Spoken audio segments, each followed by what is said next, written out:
All right, 10:33. I suggest we get started. We've got 136 attendees out of 260 registrants. So they will continue to flow in, but I've got a bit of an introduction to do anyway before Dr. Mischley gets underway with her presentation. So let's start that now.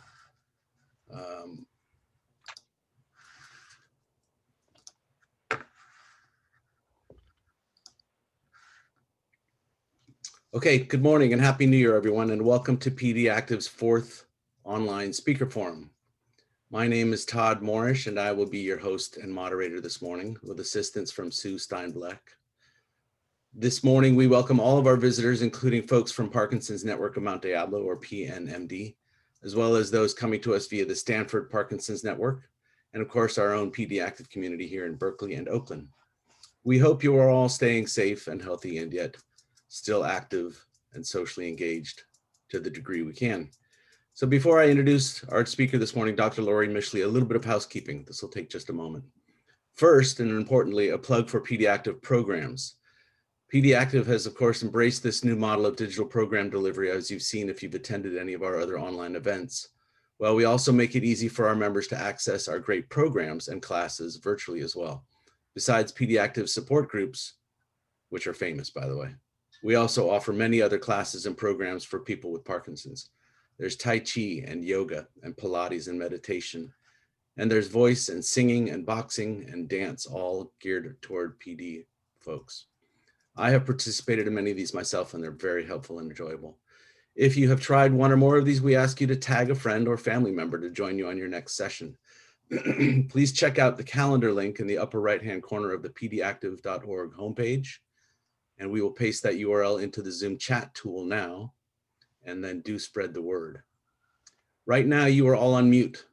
And by the way, I see a very active chat discussion going on already before we even got started. Insightful comments on puppies that are out there and my drum set, which is cool. I like that. So sorry that you're all on mute. You will only be able to see myself and Dr. Mischley and Sue Steinbleck. The rest of you are invisible, such as the functionality of a Zoom webinar. We do have a large group of attendees today, as mentioned. As of this morning, we topped 260. Actually, those are registrants, and the attendees are growing every moment. So having you on mute will help make for a fluid presentation without a lot of distractions. Additionally, if you are new to Zoom's webinar format, you will not see other attendees in the Zoom window.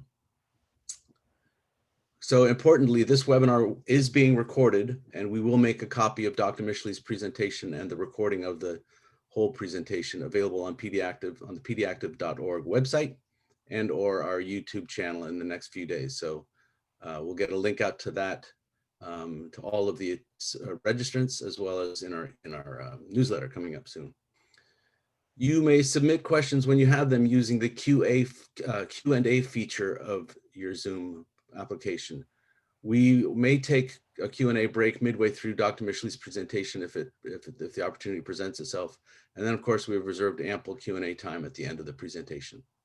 Sue and I will use the Zoom chat feature, as you all have begun to do, to relay information to you regarding the presentation, like these links that I reference. But we prefer you use the Q&A tool for questions to Dr. Mischley. That way we can go to one place. So I've already received a few questions by email prior to this morning's session. And then you can submit any others through the Q&A feature in Zoom. If for any reason Dr. Mischley or I get disconnected from this webinar, which I highly doubt, please be patient and do not disconnect or leave the meeting if possible for a few minutes as we try to get reconnected. It is possible that Sue may take over as host if I am disconnected. PD Active depends on donations to bring events like this to our members free of charge, and we remain very grateful for your contributions. Thank you. If you have not had a chance yet to make the suggested registration donation of $10 for this speaker forum, we will paste that link in the chat feature now. Sue, are you able to do that for us, or shall I do it?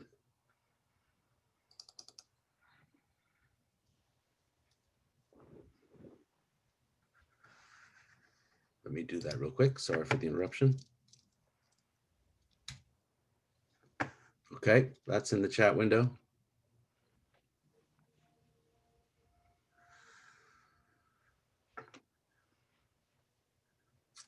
So prior to starting her presentation, Dr. Mischley has asked that she get to know a little bit about you. So please answer these several poll questions as quickly as you can as I post them so the doctor can see the results of these polls and get started. If you prefer to not answer any of these questions, of course, merely just close the windows as they pop up. Okay, give me a second and I'm going to launch the first poll question. All right, there will be 6 of them. I'll do these for about 15 to 30 seconds each, and we'll move on just so we're not taking too much time away from the presentation. First one is, what is your relationship to Parkinson's disease?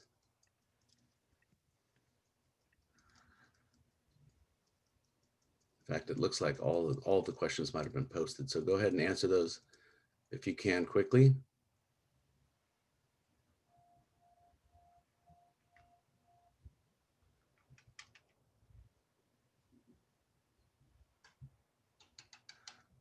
Here come the responses.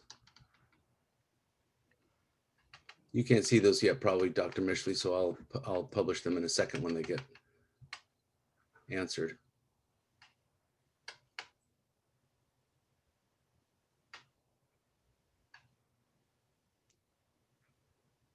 Good, people are active, thank you.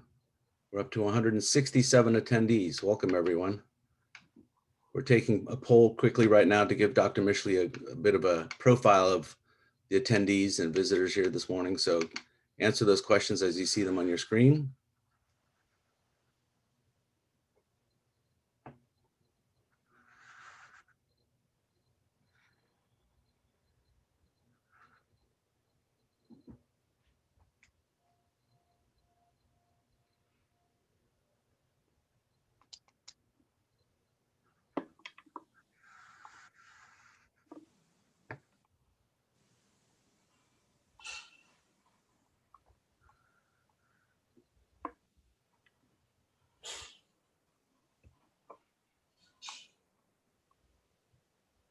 Over 100 have responded. We'll go a few more seconds here and then we'll publish. Looks like a couple of you might be struggling with answering them, so we'll give it another minute.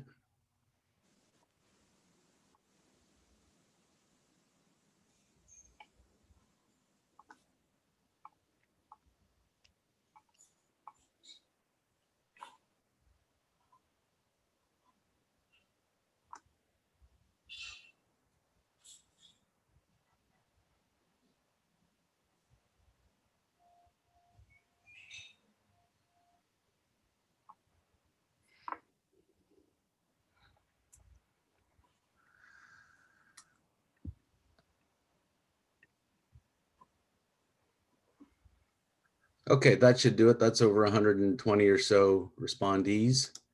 I'll end that poll and share the results, and we can just scan those quickly, Dr. Mischley. So are you seeing those now on your screen? Yep. Okay, so you see that the vast majority of us have PD. Some are caregivers or care partners. Most inside of 5 years diagnosis. Age range, you see there. Most between 61 and 70. Here's one of your good, important questions that you wanted to know in advance. Any change in diet? I didn't get too specific or particular in the answer options, but some have made some change, so that's good. We can probably go deeper into that as you go through your presentation. Integrative care team, mostly not. And then we also were curious about everybody's technical proficiency around the technical aspects of neuroscience. Some say I might give myself a low, so there we go. All right, so I hope that helps. I'll stop sharing that and finish up my little intro blurb and we will dive right in.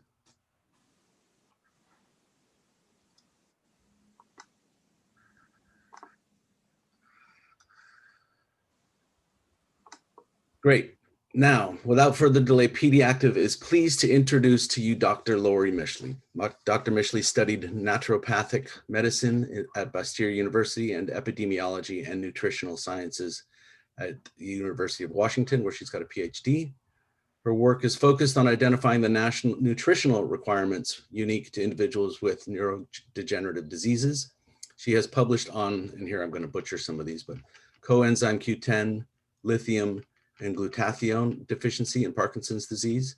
As a clinical researcher, she has worked with the FDA, the NIH, or the National Institute of Health, and the Michael J. Fox Foundation to administer intranasal glutathione, or INGSH, to individuals with PD, and attempting to determine whether INGSH boosts brain glutathione and improves health.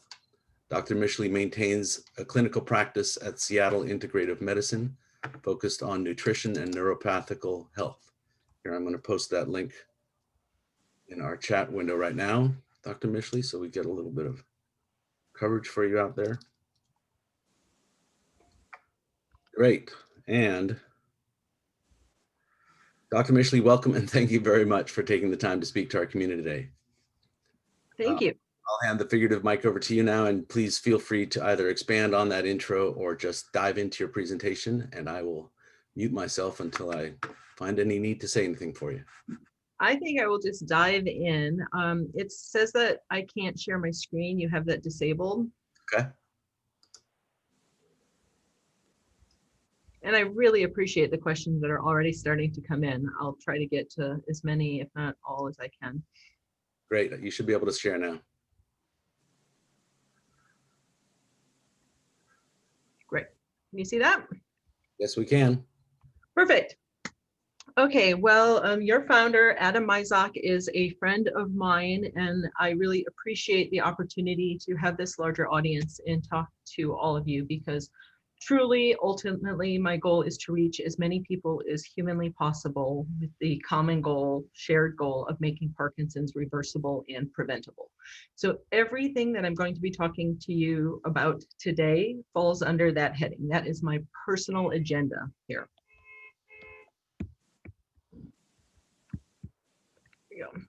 My disclosures are here. I don't think there's anything that's going to come up. There have been a couple questions about the dogs. I started a Parkinson's detection thing where I've trained dogs to smell Parkinson's. There have been a couple questions about that, but none of the rest of this stuff should pose a conflict of interest. And I wasn't planning on talking about the dogs much today anyway. But before I dive in, here's what I want to set the stage talking about the difference between treating symptoms and slowing or stopping progression. Every single day I meet people who tell me they are taking this or doing that for their Parkinson's. And before I even dive into my research or what the evidence is saying, I want to make sure that every person watching is crystal clear that these are two very different goals. Just because something improves your symptoms doesn't mean it does anything for your rate of progression, the slope at which this disease progresses. It may actually even make progression worse. It may help symptoms short term while accelerating the underlying process. The opposite is true. There may be a medicine that actually stops the disease from progression, but comes with horrible side effects. And so when, as a researcher, we talk about, I am working on Parkinson's disease, very early on in whatever study we are embarking on, we have to get crystal clear. Are you trying to hide some symptoms, or are you trying to stop progression? And it's much, much, much easier to do research related to hiding symptoms than it is slowing progression. We'll talk about that. In the 200 years that we have known about Parkinson's disease, there is not a single FDA-approved therapy to slow, stop, or reverse the rate of progression. So these are just kind of two graphical representations. These will make a little more sense in a minute, but here's somebody whose symptoms improved for a while, but the progression continued as you would expect Parkinson's progression to continue. As opposed to this person over here on the right, had no symptom improvement whatsoever, but has a complete lack of progression.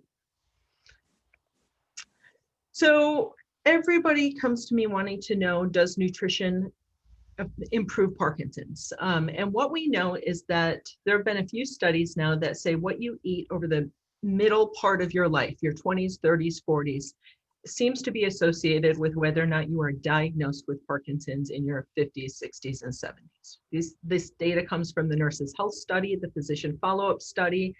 These decade-long, tens of thousands of participant studies that look at behaviors over the course of one's life, and then watch to see who gets diagnosed with Parkinson's. And then they are able to look backwards and say, wow, they were having a lot of cereal for breakfast and eating a lot of fast food at dinner. And so those studies have very clearly and quite consistently shown us that the more red meat, processed meat, deli meats, dairy, refined grains, this is breads, pastas, things like that, sweets, well water, and pesticides a person consumes or is exposed to over the course of their life, the more likely they are to get a diagnosis of Parkinson's. While people who, the highest consumers are of fruits, vegetables, legumes, fish, coffee, and tea are least likely to get a diagnosis of Parkinson's. And so what your neurologist deals with all day long are people coming in and asking questions. Well, if this is associated with an increased risk of progression, should I stop?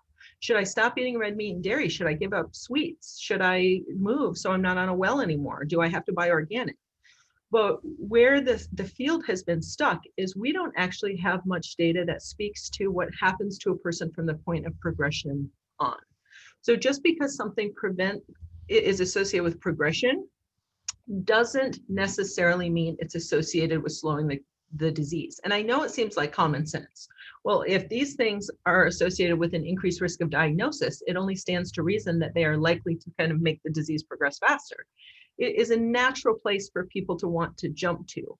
And the example I like to give is, I will often in live groups say, how many of you believe washing your hands will decrease your risk of getting a flu, right? And all the hands go up. And then I say, okay, once you already have the flu, how many times do you have to wash your hands to make it go away? And just because there's something that tips over that first domino, that plants a seed, that incites something, doesn't necessarily mean that those same events are going to perpetuate it. And so scientifically, you can't assume that these things are going to protect the disease from progressing and that these are going to accelerate progression.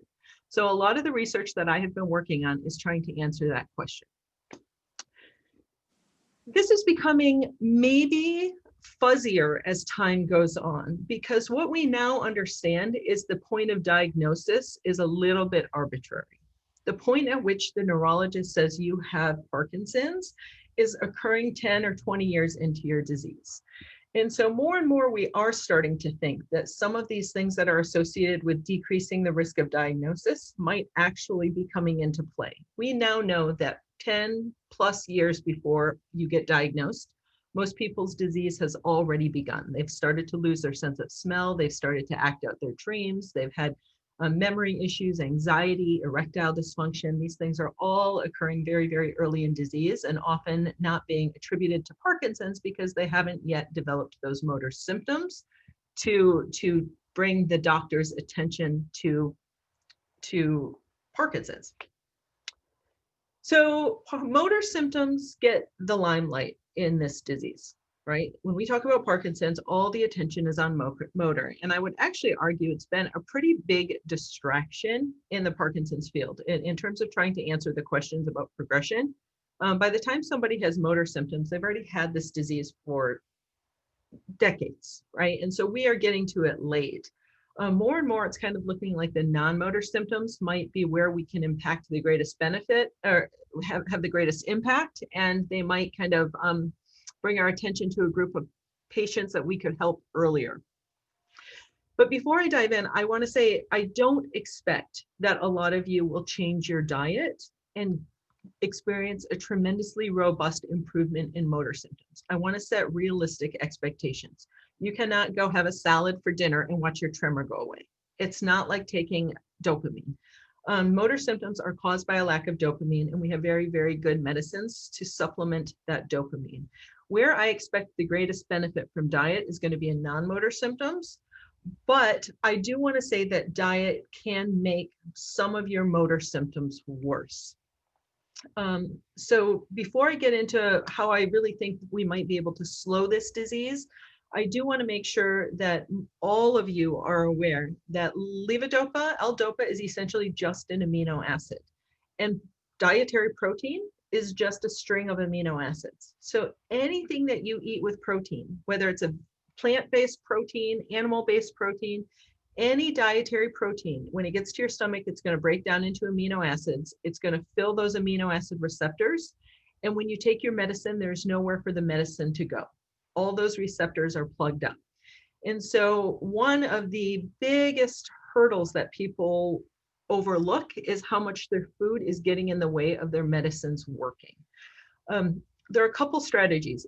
Here's a hint. How do you know if you're one of those people? If your morning dose works better than the rest of your doses. If you say my morning dose is the best, after that it's kind of hit or miss. That's a big clue. People who will sometimes say after a meal, especially a big meal, I need to go lay down, take a nap. That could be a clue. I know that many of you were told at diagnosis, take your meds 30 minutes before or 60 minutes after a meal or a protein containing meal. I'm here to tell you that is very often not enough. If you're having cucumbers and hummus, there's a lot of protein in hummus, but because it's all blended up and it's plant-based, it tends to pass through you pretty quickly. An hour probably is long enough for you to, after eating hummus, for you to be able to take your meds. If you have eggs or a chunk of meat, it would be very, very unlikely that 60 minutes is long enough for that to have passed through your gut. And so the composition of the protein, how much protein, if you are constipated, if you are stressed, will all interfere with how well your meds are working. And so for people, what I encourage people to do, just to find out, are you one of these people for whom your meals are interfering with your meds? Do your own 4-day experiment, and to the extent that you are able, avoid all protein for 4 days. We have a sample menu. I might be able to post it someplace. A very generous dietitian made it up for us, and it's not intended to be a sustainable diet. It's just some ideas as to if you were to try and avoid protein for 4 days, just to give you and your body a chance to see how well the meds would work, if not for the protein. And then after people do a low protein diet for a few days, by day 3 or 4, a lot of people are kind of like, you've got to be kidding. You've got to be kidding. My meds work twice as well as they have been. I didn't realize 2 scrambled eggs for breakfast was messing with my meds all day. So once you kind of experience success, what I will often have people do is try to save your protein for the evening meal. Have a low protein breakfast, a low protein lunch, kind of clear the path for the meds to work all day long. You can have an active life, run your errands, get your exercise in, and then when it's downtime, you're going to be sitting around reading a book, watching TV, you're not doing anything that active.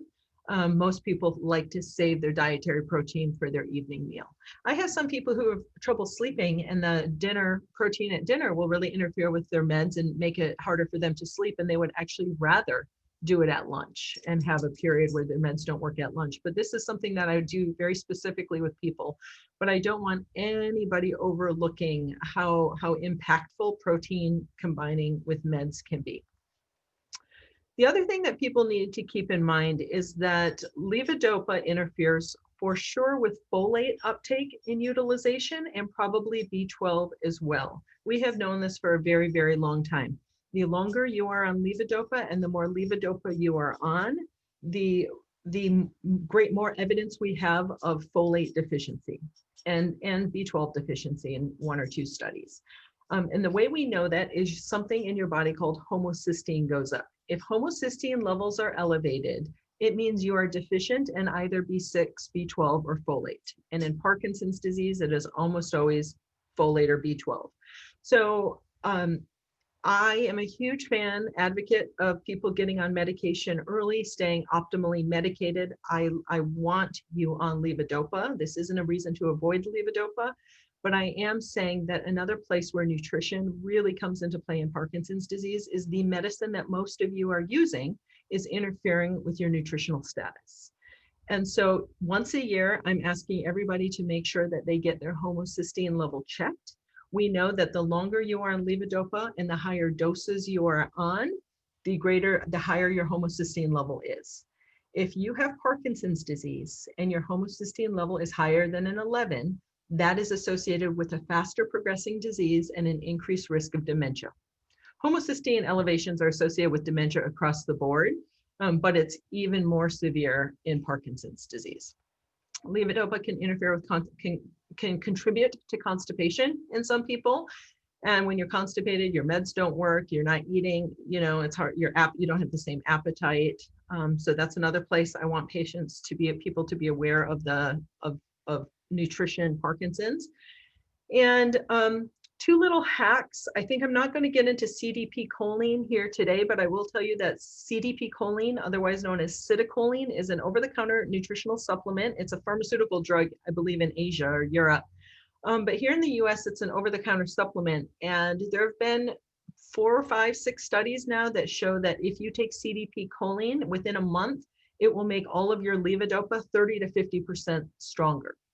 They don't know if it makes you grow new dopamine receptors. They're not really sure what the mechanism of action is, but many of you are cranking up your levodopa doses. You're hesitant, you need more, but you're hesitant to take more levodopa. You're taking entacapone or some of these other things trying to get more bang for your buck. And I just want to let you know that there is a very effective nutritional way to enhance dopaminergic meds that I think is being underutilized. And another neat, simple hack is 60% of people with Parkinson's disease do not have enough stomach acid. And not only is stomach acid required to digest your food, it's also required to activate and digest your medications. And so to supplement this low stomach acid, they've done 2 studies now, one where they had patients with Parkinson's take their levodopa with 30 mils of vitamin C. 30 mils of lemon juice, which is a good sized lemon. It's a full lemon's worth. I just measured it the other day. It's about 3 tablespoons. 30 mils of lemon juice or 500 milligrams of vitamin C, powdered ascorbic acid. It can't be the buffered kind. It has to actually have the acid in it. But you can take your meds with a little bit of acid, either as lemon juice or vitamin C, and get, I think one study showed 25% improvement in levodopa bioavailability, and the other study showed a 30%. So that's not an insignificant boost by just taking your meds with a little bit of acid. So I just wanted to make sure that we don't skip over, not all nutrition comes from food. That's going to be something I come back to towards the end of this talk. As I already said, low stomach acid, also called hypochlorhydria, is pretty common in Parkinson's disease. Clues that you might be affected: you're losing weight, you don't have much of an appetite. When you eat, you seem to get full easily, and you have an erratic response to meds. Sometimes they work, sometimes they don't. And here are the references for those of you who want to go learn more about those lemon juice, vitamin C, levodopa studies. All right, so I think this is the question I probably get asked the most, is about diet and progression. I want to do something before I dive into that. Let me just talk about the ketogenic diet, because that question always comes up. There was a very, very small study. I think they may be both in Australia. The second study was definitely Australia or New Zealand, but a few docs did a small pilot study, less than 10 people in this study. And what they did find was that there was an improvement in non-motor symptoms over the 8 to 12 weeks that people were in ketosis. Specifically, non-motor symptoms that benefited: urinary symptoms, pain, fatigue, less daytime sleepiness, and people were cognitively sharper. The problem with ketogenic diets is that there are a lot of side effects. People tend to lose weight, they have a loss of appetite, and they tend to be highly restrictive diets. There are a lot of things you can't eat. It interferes with your social life a bit. It's just hard to go out to eat with friends if you're trying to stay in ketosis, that kind of psychosocial stressors. So even though I think there is a lot of potential, and I do think that the research surrounding ketones having some neuroprotective potential is exciting, there are some really impractical reasons that I'm not a big fan of ketogenic diets in Parkinson's, and largely that comes down to how restrictive they are. I don't need people losing any more weight, and I don't need any more loss of appetite. The side effects outweigh the benefits for me.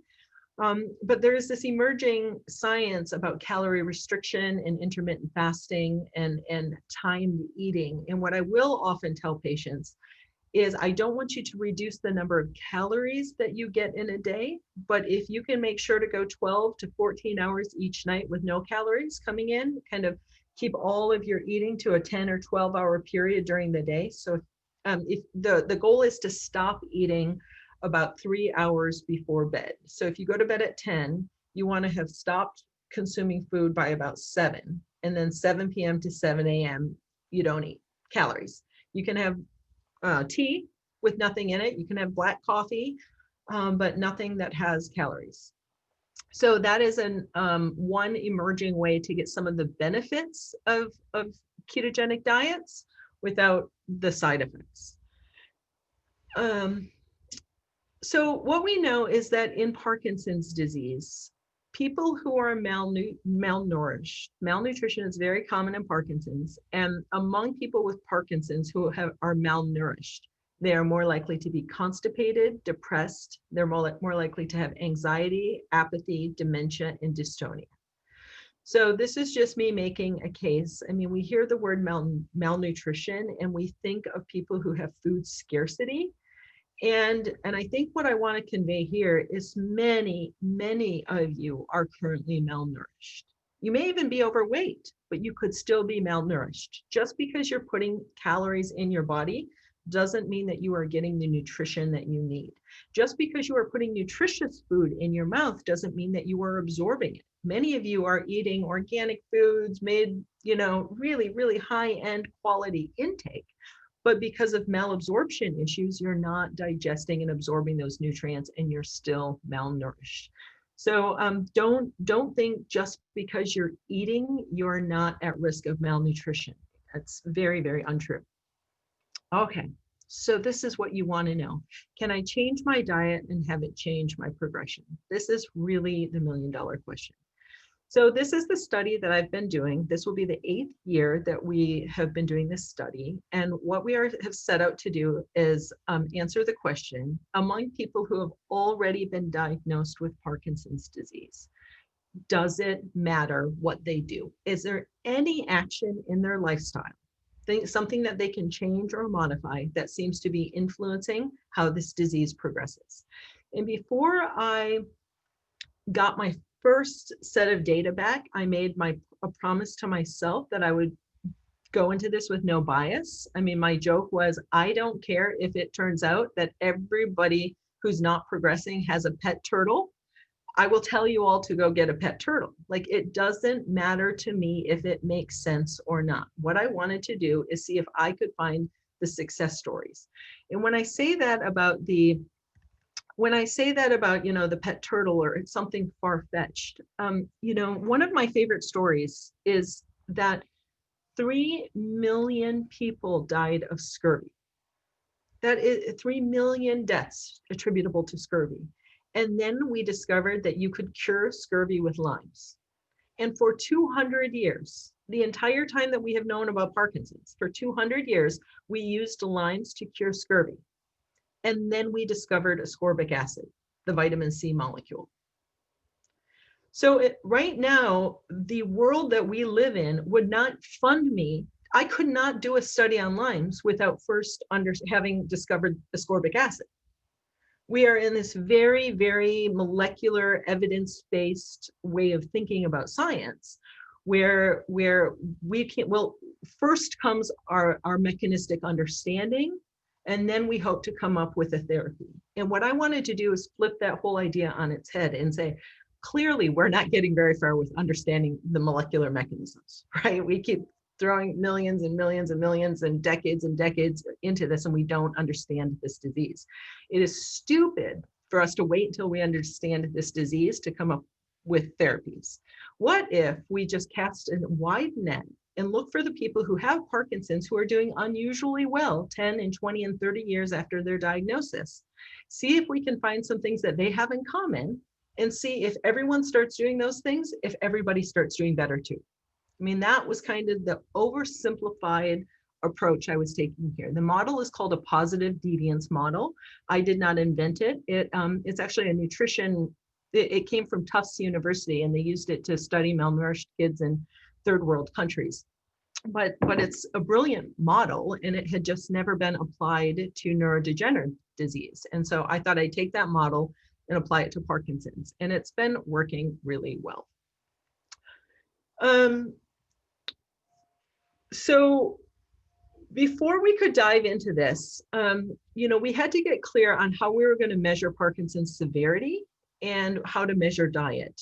And that's tough because people do not remember what kind of food they don't report when they're standing over the stove cooking and take a couple bites of what they're preparing, or they walk through the grocery store and sample something, or there's mindless snacking people do. And it's really hard to assess food. Best case scenario, we're about 70% accurate in all dietary studies. Any study that you will ever see on diet, at best, is about 70% accurate. So that's not, dietary measurements in general are not that impressive. But it's all we have.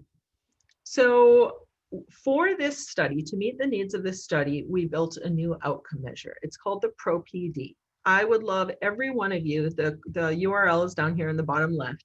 Every one of you should know your ProPD score. And the more you know it, the more useful it becomes, because you get a sense of how much your disease fluctuates and how your scoring of yourself fluctuates.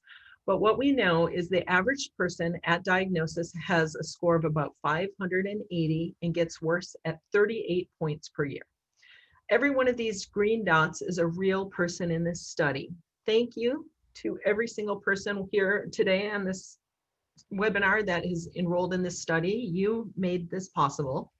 So all of these green dots are a real person, and the average person is 580, progresses at about 38 points per year. My goal, what I'm calling success, is everybody's score is a 0, right? So the way this scale works there are 33 very common symptoms in Parkinson's: depression, apathy, anxiety, fatigue, tremor, rising from a seated position, balance, all kinds of stuff. And we ask, over the last 7 days, how severe has the symptom been? If the answer is, oh, I've been super healthy, not a problem at all, you click over here on the left. If it's been debilitating this week, you click over on the right, and someplace in between. And it's turned out to be actually a very, very useful score. One of the things that I am most struck by as we started to get familiar with this rating scale, and familiar, before we could go on with this study, we had to ask, is this a legitimate way of looking at the disease? Does this accurately measure Parkinson's severity? And one of the most striking things from the get-go is the incongruence between how patients describe the disease and how physicians describe the disease. When you ask doctors what is Parkinson's, you're often to hear tremor, rigidity, hunched posture. The motor symptoms are what people talk about. When we surveyed 2,500 people with Parkinson's, it is the fatigue, the impaired handwriting, the bad sleep, the memory stuff, the muscle cramps that highlighted that most people complained about. And so one of my goals here is, I think that we really need to redefine this disease. I mean, this has been a provider-defined disease for 200 years. And patient-centered research is kind of this emerging buzzword where we're starting to look at patient-centered outcomes. And it is time in Parkinson's disease for the control to come from a patient-centered perspective. The medicines that we have been working on tirelessly and investing in heavily over these last few decades are not targeting the things that are the symptoms that are affecting you all most. And so I would love to see over the next few years, patients kind of contribute to the redefinition of this disease, where, there's no question in the last 10, 15 years, the respect for non-motor aspects of Parkinson's disease has grown tremendously, but there's a lot further to go. I think many of you have gone into a physician's office, had your entire visit, and not even touched the non-motor aspects of this disease. Too often, it's this mechanical adjusting your meds, making sure your motor symptoms are cared for, your meds are optimized, and your enough to take care of motor symptoms, while non-motor stuff often goes ignored. And that's something that I hope this scale helps us overcome, and a call to action for this community. As you can see, according to our scale, our data, 2/3 of the symptoms that people deal with are motor or non-motor from the get-go, from the very beginning and the whole way through. Non-motor symptoms make up about 2/3 of this disease. And realize part of that may be because we have such good medicines to hide motor symptoms. It might be that the motor symptoms would be worse if we didn't have levodopa. I expect that we're true. I expect that if we did not have levodopa, this blue line would be a lot higher. You know, part of what you're seeing here is we've come up with really good medicines that decrease the motor symptoms. We don't have good medicines to decrease the non-motor symptoms. So here's a textbook chapter I recently wrote called Nutrition and Non-Motor Symptoms. That's available on the web someplace. And so the bolus of what I want to talk to you about today are the results of what we're seeing here. What I set out to ask is, okay, I'm not going to get into the statistics of it all, but I told you every one of these green dots is a real person with Parkinson's. The fact that these dots are all over the place speaks to something called heterogeneity. Y'all are all over the map. Some people are in a wheelchair a year or two after diagnosis. Some of you are water skiing 20 years after diagnosis, right? Like, it is a nightmare to try and figure out whether a blue pill or a red pill or 1 milligram or 2 milligrams slows Parkinson's progression, because there is nothing uniform. A double-blind placebo-controlled trial is designed to have two identical cohorts, and the only difference between them is a blue pill or a red pill, but they are otherwise identical. That has proved to be something we can't do in this disease because there's so much diversity. There's so much diversity in this field that when we give you a red pill and blue pill, there are still 300 other variables that we can't seem to control for. So what I set out to do was to use the heterogeneity, the diversity among you, to our advantage. Let you all be you. Go do your experiments. Try what you're going to try. Some of you will start exercising. Some of you will go vegan. Some of you will say, you know, let's just have a good time. Life is short. I just wanted to figure out who were the success stories, and are these folks doing something different than these folks? Got the drum set. This is where I need the drum roll, right? Okay, so before I go on, this is my caveat here. Just because two things go together doesn't mean one caused the other, right? People that wear pantyhose are more likely to get breast cancer, right? It's not because pantyhose cause breast cancer, it's just women are more likely to be in both groups, right? And so just because two things go together, I am not at any point here saying, if you go home and do this, it will cause that. We're not there yet with the data. All I'm saying is we found notable statistically significant differences between these two groups. Our next research project will be to figure out, if you all start doing this, can we make you a non-progressor? And if you change your mind and start doing that, will you start progressing faster? Is where we're headed next. But for right now, all I'm telling you, who are the success stories and who are the people doing terribly and what's different between them. So there is this study is available online. It's on my website. We can post a link to it. But this is a peer-reviewed publication that sums up the foods and supplements associated with faster and slower Parkinson's progression. It is available, it's freely available, but the data I'm going to share with you today has since been updated. Remind me to talk to you about the partners who play for points. But this is what the answer key looks like. So this website, livinghealthywithparkinsons.com, is where we have posted all of the updated answers. And when the 2021 data becomes available, that is where we will post the updated answer key. I'm going to give you a sneak peek at a little bit of some of it today. But this is what the data shows. Let me see if I have a close-up here. Okay. So this is just another way of looking at it, but for those of you who may not be catching on to the concept, what we are seeing is that there are foods that seem to be associated with people who do exceptionally well and foods associated with people who do poorly. So let's talk about it from a couple different angles. First of all, how you eat might be just as important as what you eat.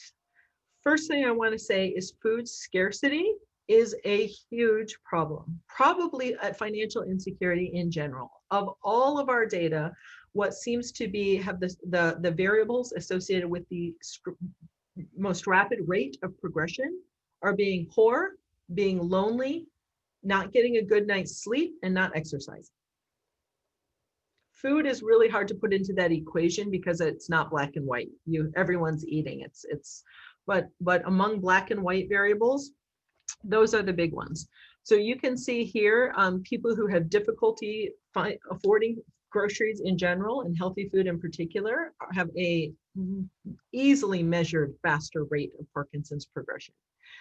People who cook most of their own food, try to prepare meal for others, avoid artificial colors, flavors, and sweeteners.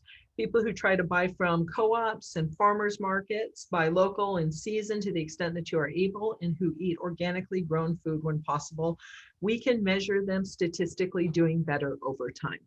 These data have all been adjusted for age, gender, year since diagnosis, and income. So what that means for the non-statisticians in the audience is if you had another person just like you, same income bracket, same gender, diagnosed the exact same time as you, all those things being equal, the person who tries to eat organically grown foods when possible is on average about 86 points better off than you are on the ProPD score. And notice that I didn't say I always eat organically grown food all the time. I said I try when possible. I don't think anyone needs to be A+. I don't think you should get all stressed out about cheating. I think it's not always possible to afford or obtain organic stuff, and not everything needs to be organic. The Environmental Working Group has a great list of the Dirty Dozen and the Clean 15 that every year they kind of update and tell you what you should prioritize. So even though we have probably 15, 20 studies that say people who are exposed to pesticides are more likely to get a diagnosis of Parkinson's, these are the first data that suggests that once diagnosed, people who work to avoid pesticides seem to have slower rates of progression.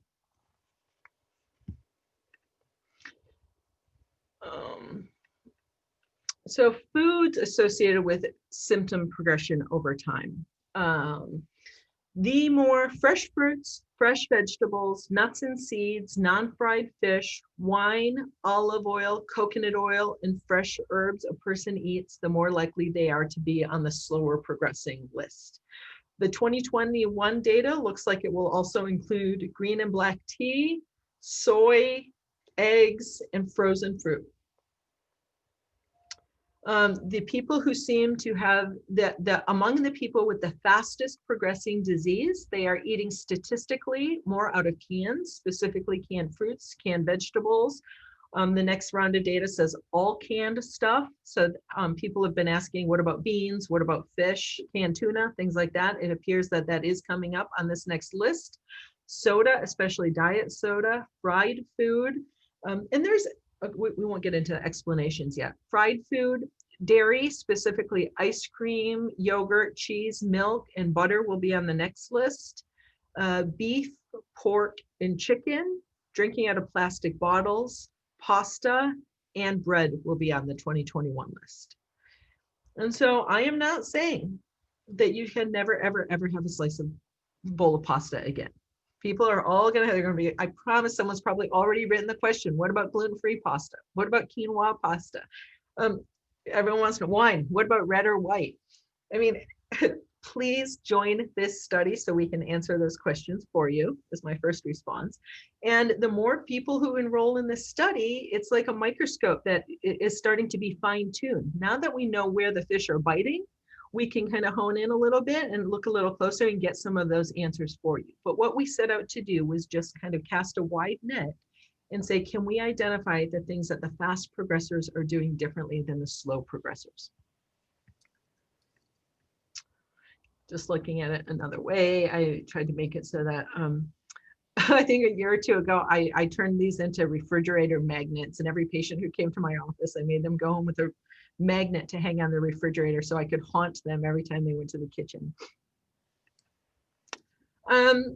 this is pretty, I put a lot of work into this for a paper that I'm currently writing. But what this is I did a comparison between, these are the 4 diets. We'll call this the pro, I'm calling this the pro diet just for, because I don't know what else to call it right now, but the diet based on the patient reported outcomes in Parkinson's. What I've just told you about here today, this top line represents what our data shows. The people who are eating these foods tend to be doing the best. And so these are the 4 types of special diets that have been linked to Parkinson's disease, doing better or worse in Parkinson's disease.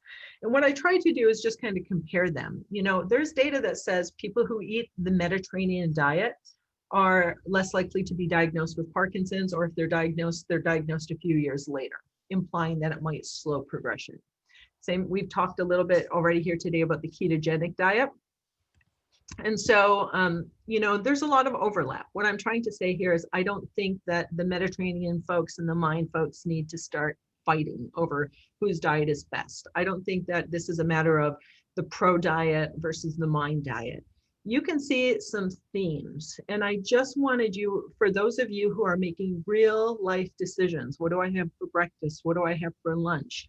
What I would do is the ones for which there are pretty solid themes. I see no reason to limit for fresh vegetables, fresh fruits, nuts and seeds, seafood, wine, and olive oil are pretty darn consistent among all the diets. A fruit is going to throw you out of ketosis, wine probably also. But so there are some themes here. Pretty much every scientist that's ever looked at the topic of nutrition, diet, and Parkinson's is saying that there seems to be some protection here.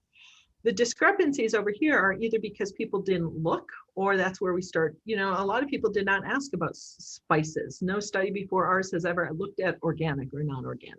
So it's not that these disagree with that, they just never asked that question. Same thing down here, red meat, pork, chicken, dairy.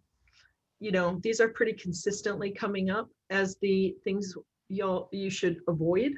But there's a lot of work that still needs to be done. And there are some of you who really, really, really, really love your sweets and say, I only am going to give it up if there's a lot of data, very, very compelling data that I need to. But this is the state of the science here. This is kind of my attempt at pooling everything that's been done so far on nutrition and Parkinson's outcomes over time. Dairy is probably where I get the most pushback. After I give this talk, I have a whole bunch of questions. Well, I only eat organic milk, or mine is all grass-fed, or mine's not pasteurized, or what about goat milk? What about camel milk? And there are, I believe, 5 studies now that have suggested the more dairy any human consumes in midlife, the more likely they are to be diagnosed with Parkinson's disease. And the once diagnosed, our data clearly says Parkinson's is progressing. And I emphasize clearly because we're not asking about dairy. We individually said, hey, do you put butter on? Do you eat butter? And butter came up a yes. Yogurt came up a yes. Ice cream came up a big yes. Like cheese came up a yes. Our data is in line with all of the other studies that have been done on dairy and Parkinson's, suggesting there's something about dairy that is conferring a risk of both diagnosis and progression. We have yet to do a study that says if you stop eating dairy, will it improve your outcomes over time? That study has never been done. There is a lot of question about why. Some people, the toxicologists, neurotoxicologists seem to think it's that the pesticides are getting into the food that the cows are eating, and then it gets into the breast milk of the cows. And so it's really a pesticide issue, not a milk issue. Other people think, the GI folks think that cow breast milk is actually introducing some organisms, a cow microbiome into our intestinal tract, and seeding kind of a dysbiosis. You know, every time you drink the breast milk of a mother cow, you're now giving yourself the microbiome that belongs in cows. And so that could be part of where we're seeing this dysbiosis. Some people think it's a lactose intolerance. We now know that the human body makes alpha-synuclein in response to intestinal inflammation.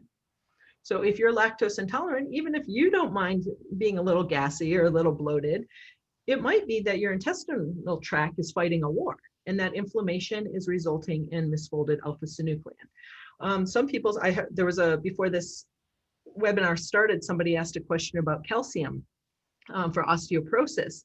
Some people think that it's the high calcium that's actually doing the damage. And so we don't know why. And I'm going to tell you, I don't think you should wait for us to understand the why.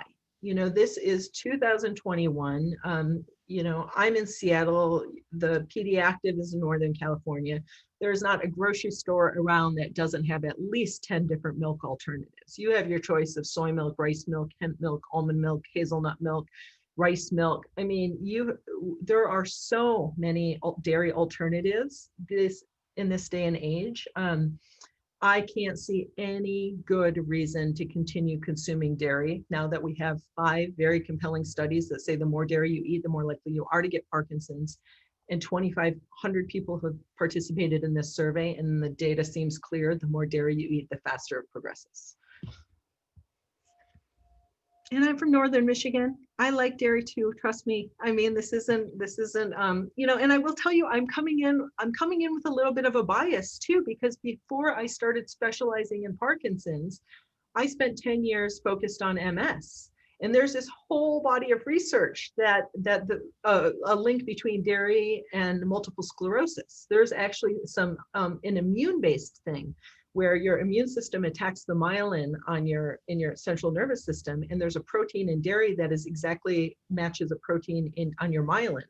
And people with MS are more likely to have dairy allergies. So when their immune system responds to the cream in their coffee, it also starts attacking their spine. So in MS, there's this issue between dairy and MS for immune-based reasons. And so then when I came over to the Parkinson's world, I was already kind of familiar with how many ways there were to avoid dairy and how unnecessary a food it actually is. So I said, everybody wants a loophole for this one. This is where, when I go for the protective foods, the fruits, the vegetables, the nuts, the seeds, the olive oil, nobody ever doesn't believe my data.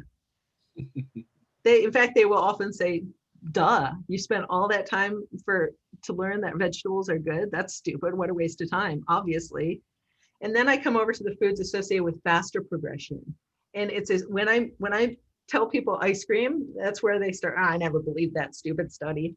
So, just be aware of your own biases.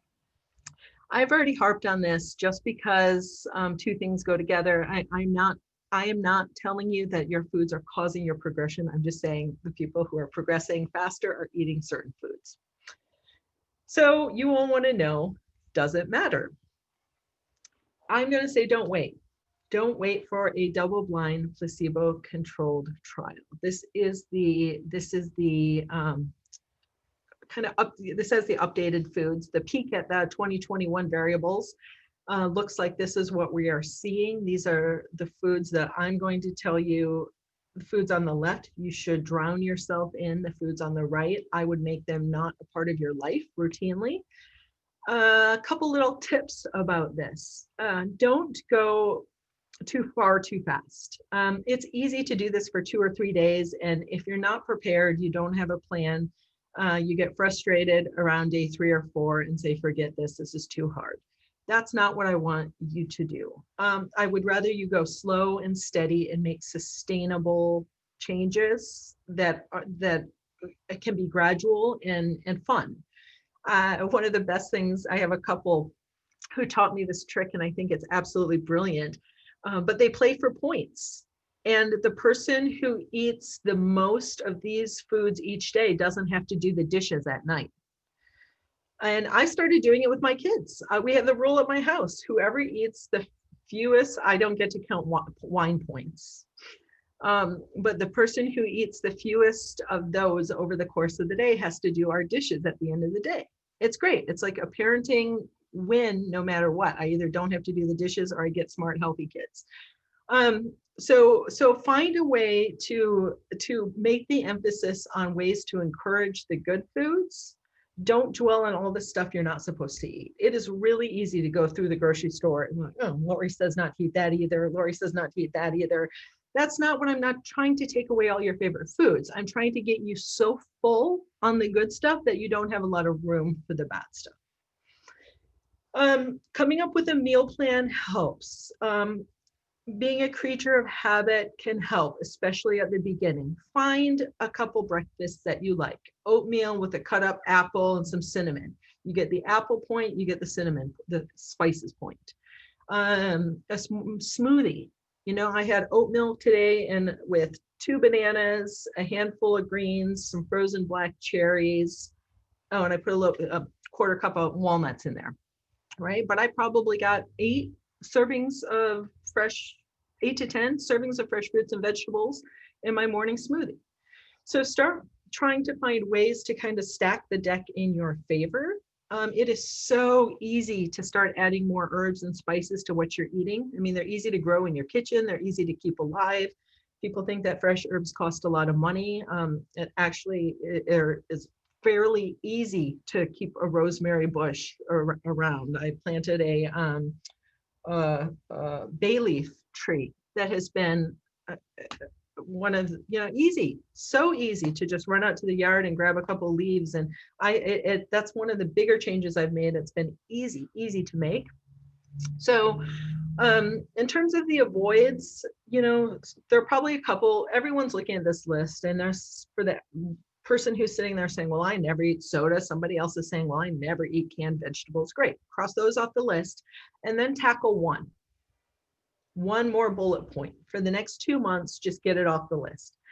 For people who are resistant to change, they don't know, they're not convinced that it's going to be worthwhile.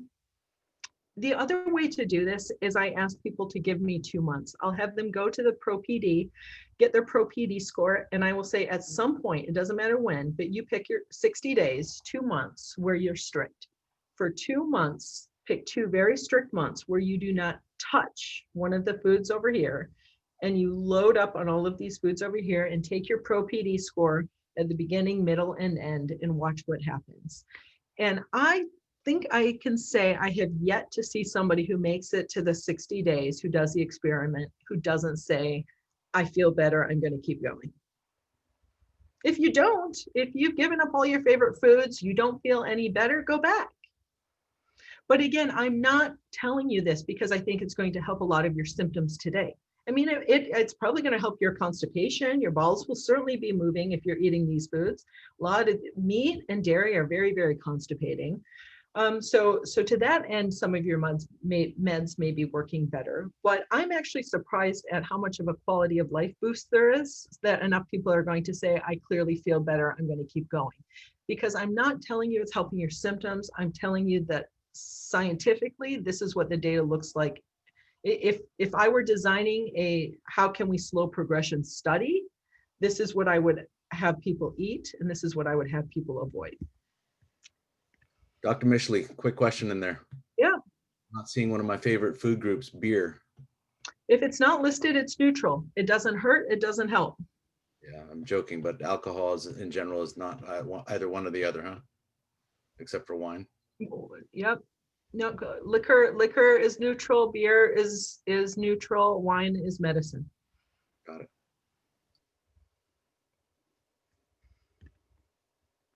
All right. Supplements. So this is ethically questionable that I'm going to get into this, but I'm excited about these data. I just got this yesterday. Nutrition, not all nutrition can come from food, and vitamin D is a perfect example. It is a nutrient. The definition of nutrition is something that a nutrient is something that humans need to survive. We cannot make ourselves, and therefore must obtain it from our environment. If it is essential for our survival and we need to obtain it outside of exogenously, it is a nutrient. Think of us as parasites of the planet, right? Our survival depends on taking resources from our environment. Air is a nutrient. Oxygen is a nutrient. We can't make our own. If we don't breathe, we die. So oxygen is a nutrient, water is a nutrient, sunlight is a nutrient. And so vitamin D is a perfect example of a nutrient we need that doesn't come from food. So nutritional supplements are something that I use in practice. It's something I believe levodopa is a nutritional supplement. L-dopa is something that the body naturally makes. We have, and people with Parkinson's just can't make enough. So you, for whatever reason, need to supplement yours. You have what we call a conditionally essential nutrient. There is a subgroup of this population who cannot make enough L-dopa to get their needs met. So they have to take an L-dopa nutritional supplement to make up for what they can't do on their own. And so the most successful win this field has ever had has come in the form of a nutritional repletion strategy. So,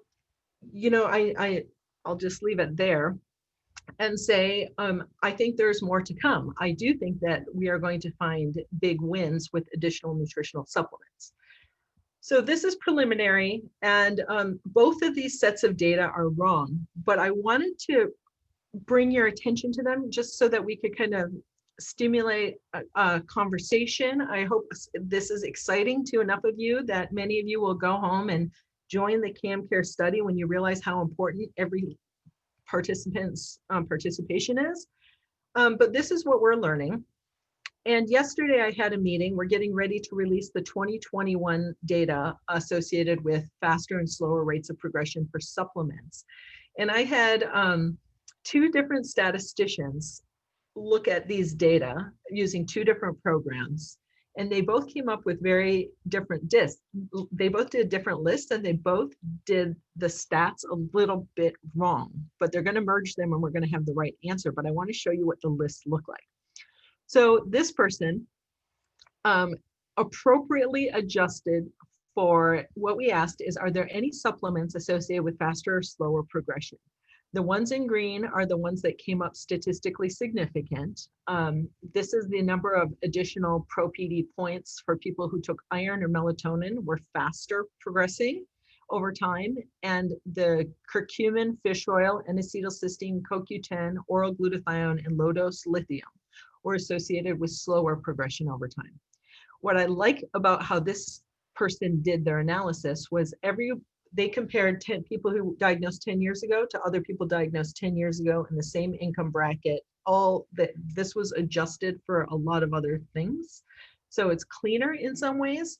But this statistician realized that the entire analysis is only valid if there's a normal bell curve, right? If we have this, you have to, for these statistical equations to work, the curve has to have a normal distribution.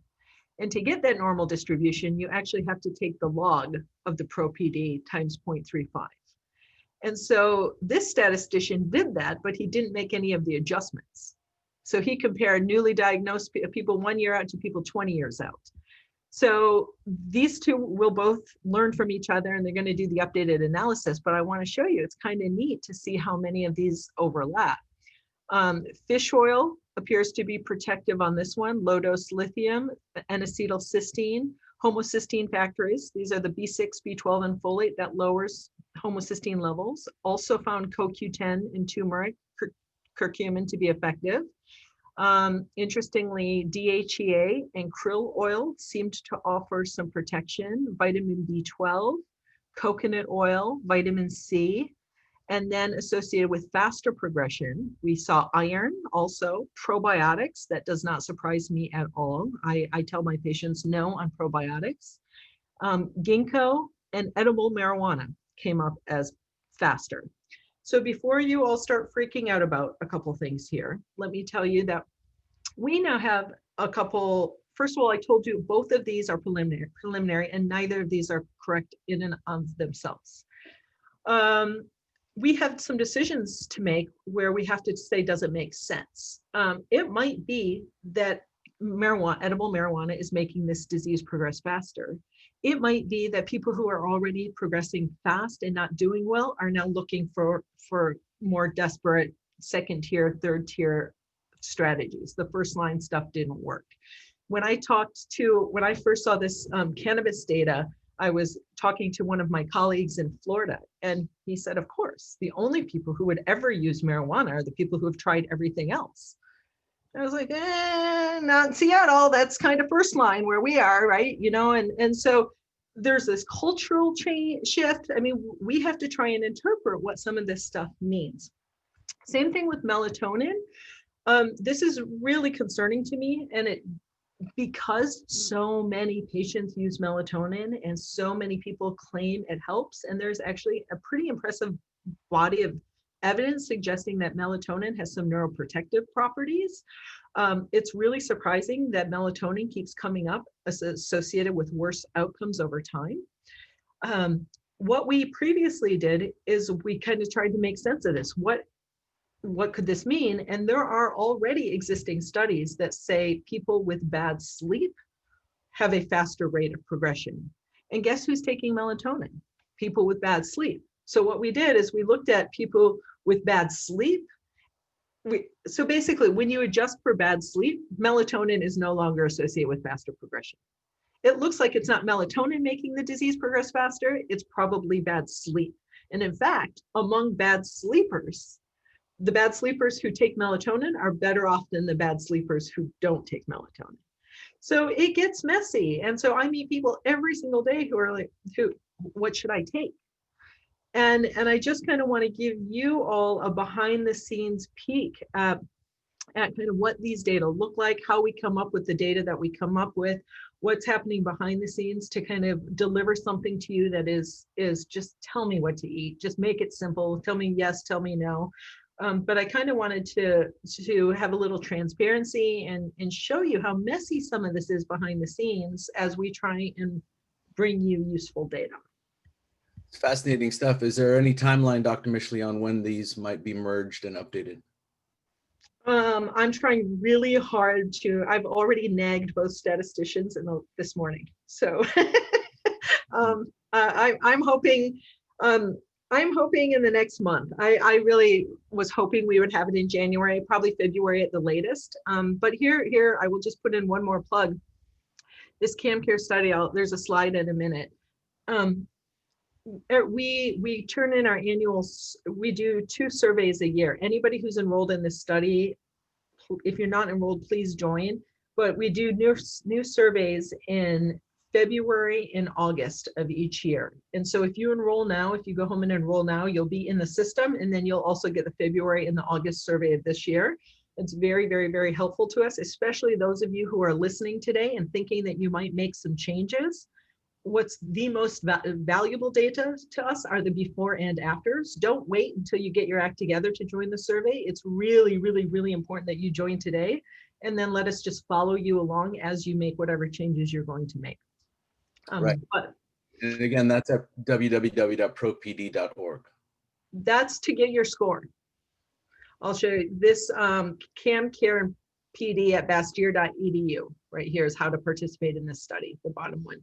Okay, thank you. So I'll shut up in a minute and start taking questions. There are a couple more things I just want to say. Not all nutrients are molecules in minerals. I've already said not all of it comes in food, but it's even bigger than that. Community is a nutrient. Social health is a nutrient. And what we see in our ProPD data is that when we ask people in general, please rate how well you rate your satisfaction with social activities and relationships. The people who say my social satisfaction is excellent also happen to have the lowest ProPD score. Same thing with social performance. How satisfied are you with your social activities and roles? People whose social performance is highest are also the people with the lowest ProPD score. So again, this just gives us some confidence that this measure that we're using is useful. But this is where it starts to be mind-blowing to me. Every single symptom, 33 symptoms, balance, constipation, sleep, fatigue, erectile dysfunction, you name it, every single symptom is rated as more severe by lonely people over not lonely people. People who say, I am not lonely, on average, this is over the first 10 years after diagnosis, their score probably goes from a 400 to a 600. People who say, I am lonely, to a true false statement, I am lonely, starts at 1,000 and goes up to about 1,200 over the course of 10 years. And so when you just stop from a research perspective and think about how many millions of dollars we have put into molecules and pharmaceuticals and 1 milligram versus 2 milligrams and 3 times a day doses versus 4 times a day and inhaled versus swallowed. And we aren't even adjusting for things like this. In the statistical equations that we're doing, we are not even taking loneliness into account. This is this huge, huge variable that is polluting all of everything we are trying to do. And we're not even asking about it in clinic. We're not asking about it in research studies. And yet it is one of the biggest indicators of progression out there. And, I think, I just want to say, I think Alcoholics Anonymous is going to turn out to be, it is turning out to be a huge role model for me in terms of how I study and move forward with this disease. I think that AA is one of the only existing therapeutics in the healthcare system where social health is an integral part of the medicine. The daily meetings, the having a sponsor, having your tribe, finding your tribe within your tribe. Something about the social connection is actually medicinal, therapeutic. And I think that we need to learn from them because there's something there. And like I said, this is not really what I went into this study looking for, but it's what we ended up finding. Everybody is worried about a tremor, right? They see their tremor, it freaks them out, it bothers them, they're self-conscious about it, they go to the doctor and try and medicate it away. What are data? This yellow line looks at tremor and quality of life. Among people who have an excellent quality of life or a poor quality of life, tremor does not make much of a difference. Whether you have no tremor, a little tremor, or a severe tremor doesn't actually matter all that much in terms of your overall quality of life. What does matter, look at loneliness. It is virtually impossible to have an excellent quality of life if you are lonely. Similarly, it is really hard to have a poor quality of life if you have a lot of friends. So as we move forward with this disease, we have spent the last 200 years walking around saying we need to find a cure for tremor. We need to find a cure for tremor. And I just want to shift our focus and say what we need to do is ensure that every single person with a diagnosis of Parkinsonism has an excellent quality of life. And I'm not sure that that's where the goalpost has been. Just to put it another way, we're trying to compare different behaviors. People who say they are lonely, being lonely is worse for you statistically than exercising 7 days a week is good for you. On average, a person who exercises at least 30 minutes a day, 7 days a week is about 300 points better off than the person who doesn't exercise. However, a lonely person, if you are exercising 30 minutes a day, 7 days a week, and you're lonely, it's as good as doing nothing. So this is not intended to be a depressing conversation. This is, I'm not naturally an exerciser. I love the idea that I can make more friends way easier than I can increase my exercise, right? Find the parts that are appealing to you. There are so many opportunities to do things that seem to all contribute to a higher quality of life. Let's use them. If you can exercise with friends, PD Active plug right there. If you can exercise with friends, talk about effective, efficient, right? That's bang for your buck. You just went to your exercise class and crossed 2 of the most potent interventions that you could possibly do off your list. So here's kind of just to sum this all up. This blue line is real data. This is what the average rate of progression looks like. And if we were to improve someone's symptoms, but not affect progression, this is what it would look like. Still better off, but it's not changing progression over time. What I'm a little more interested in is this decreased slope. This is what a 50% decrease in slope looks like, right? And so it's good. Over time, the earlier you get started, the more powerful slope reduction becomes. But again, even this, 25 years into the disease, you're not doing as well as I want people to do. what we're looking for, where there's real power, the potential is both. If we can find things like levodopa and exercise, it's very does provide symptom relief. If we can do things like meds and exercise to reduce symptoms, and these other things like friends and exercise and diet that seem to possibly be influencing progression, we open the door to an entirely new paradigm for what PD progression looks like over the next 20, 30 years. This is the website for the study. Please, please, please consider joining. It's something every one of you can do today that will meaningfully contribute to us getting the updated answer key in the next couple months. This is Living Healthy with Parkinson's is the website where we post the data once we have it. And then Online Parkinson's School is a course I'm teaching that kind of goes into deeper detail about a lot of the things that we've talked about here today. All right, thank you. That's all I have. Wow, that's terrific, Dr. Mischley. That's just so much valuable information. It's so challenging to know where to begin and unpack all that, but let's just dive right into our questions. I know we've got a lot. I'm looking at 61 questions here, so so good luck to us.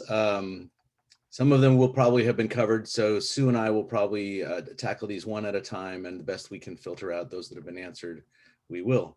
We'll start right in with one from Jodine, who asks about NAD, and you'll need to, for the neophytes like me in the group, define NAD, but why were NAD infusions practiced for PD in the past? Secondary question, why have they been abandoned or discredited? And are there circumstances in which you would still prescribe NAD? Yeah, so NAD is a molecule that is involved in mitochondria working well and right. And we do have reason to believe that there's some mitochondrial impairment in Parkinson's. Cellular energetics are compromised. I'm doing a Michael J. Fox funded study right now at the University of Washington in the Department of Radiology. And we are looking at muscles of people with Parkinson's disease to see if their NAD production is as robust as an age-matched control without Parkinson's. So it has not been dismissed. And in fact, shout out to Michael J. Fox Foundation for funding this study. And we are very much actively investigating it. It was used historically to try and improve overall, probably overall progression, but fatigue was where we saw an improvement. There have been a couple old studies, 80s maybe, where there was a little improvement in fatigue in people who took an NAD supplement, and especially in California, for whatever reason, IV NAD treatments, which are very, very expensive, have become quite popular, but it's not that they have been dismissed, it's that the conventional body of scientists is very uncomfortable with the rate at which docs are making it available to patients. And it's one thing if you say, hey, I'm eating more broccoli to try and slow my Parkinson's. People don't get too worked up about that because the side effects of broccoli aren't that big a deal. When your physician hears, hey, I just wrote a check for $8,000 for a series of 6 IV NAD treatments, the alarm bells go off because there isn't really good science that says that's going to do something useful. And we're afraid that people are the side effect is financial, and it's not cheap. Good. Another question that came in is, you talked about not eating dairy, but somebody wanted to know about calcium supplements. Are they beneficial or not for Parkinson's? And I'll tag onto that gluten. Yeah. So the calcium one is a lot harder to answer than the gluten one. And it is true that calcium deficiency is horrible for your bones. It is also true, there is very, very, no evidence that a person who already has osteoporosis or osteopenia can start taking calcium supplements and make their bones stronger. I mean, truly, if one, I agree with everybody who's ever been prescribed a calcium supplement. It is very, very, very important to make sure that your diet has adequate amounts of calcium in it. So for a person who eats green leafy vegetables and almonds and seaweed and tofu that's packed in calcium carbonate, they're getting plenty of calcium and they probably do not need a calcium supplement. In fact, I have some concerns that we've gone a little overboard with the calcium supplements, and that could be part of a problem. We're studying calcium channel blockers because we actually think blocking some calcium might have some therapeutic value.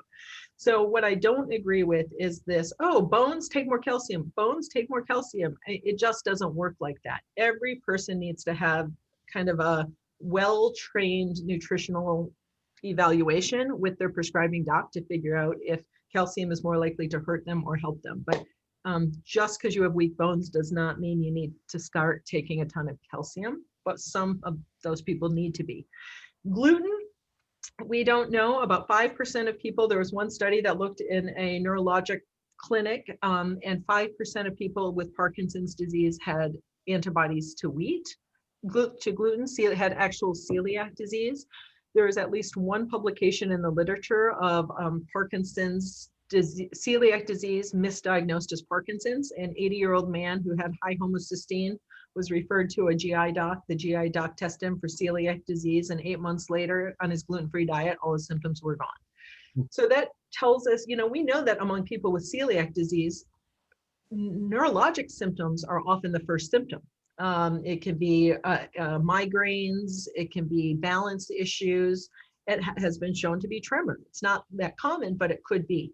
So there might be a few people, 1, 2, 3, watching this who actually do have undiagnosed celiac disease, but that's not going to be the case for most of you. What I hear in clinic is people, I've tested people, they don't have antibodies, but over and over I hear people tell me, I don't care if it's celiac or not. I know that when I eat wheat, I get sleepy, my fatigue is worse, my heartburn comes back, I get GERD, I get reflux, and my hemorrhoids come back.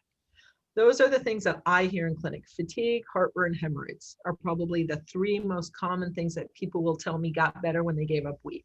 So maybe that's placebo. Maybe patients know something the researchers don't, but I honestly, our data says bread and wheat are associated with worse outcomes. Those are also cheap processed foods with a lot of the nutrients removed. I don't know that there's something bad to them, or they could just be taking up the space that could go to something better. So we don't know. It's a long-winded, I don't know.